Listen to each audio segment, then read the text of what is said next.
And what to you makes a great director? You've worked with Woody Allen, who I worked with, who is directorless almost, and it's almost actor proof. I've never worked with Scorsese. Who's a director you loved? Woody, Right. Spike Lee. You've worked with Woody Allen a couple of times throughout the years, smaller parts. Do you enjoy when he would give you only your scenes in the script?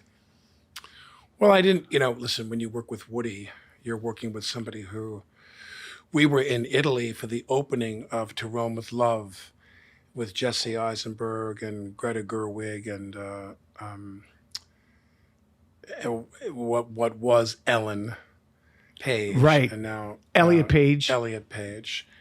And we were there, and the press, the Italian press, really only wanted to talk to Woody.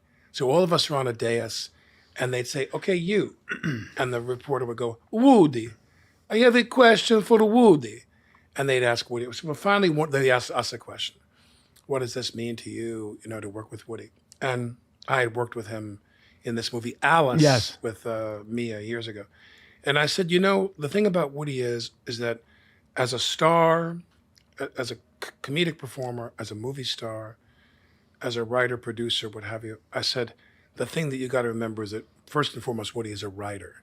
And at the corner of my eye, at the end of the table, you saw Woody nod. Like, that's the thing I think he takes the greatest pride in, is that he writes these movies which are like, I'm not joking when I say if I'm really depressed, like if I can't get out of bed, and which those days are not often with 7 children, but if I'm really down, then I really don't feel like the world is what I'd like it to be. I watch Broadway Danny Rose and I feel great. I'm on my feet. You know what I mean? I mean, like the brilliance of that writing and the way he timed that movie. And with him... It's ridiculous. Yeah, no, I mean, it's like with him... That film particularly is ridiculous. It's really great. I love that. It's so goddamn good cinematically, the writing, the blocking, the cinematography, the editing, the way he sets up the shots. I was just talking about it. I watched it maybe 6 months ago. I watch that movie all the time. Fawning over it. I watch that movie all the time. Who's the cheese eater? May God forgive me, Barney Dunn. Then they cut back to the guys at the cafe. Barney Dunn. You remember, he was the stuttering ventriloquist. So Danny. I mean, that whole sequence, I'm just crying, laughing. And the mobsters' faces, and it's one of the first films where they made mobsters funny. Yeah. It came at a time where he's like sort of comedic mobster. Are you an Aries, Johnny? Are you an Aries? He says to him up on the balcony. Yeah.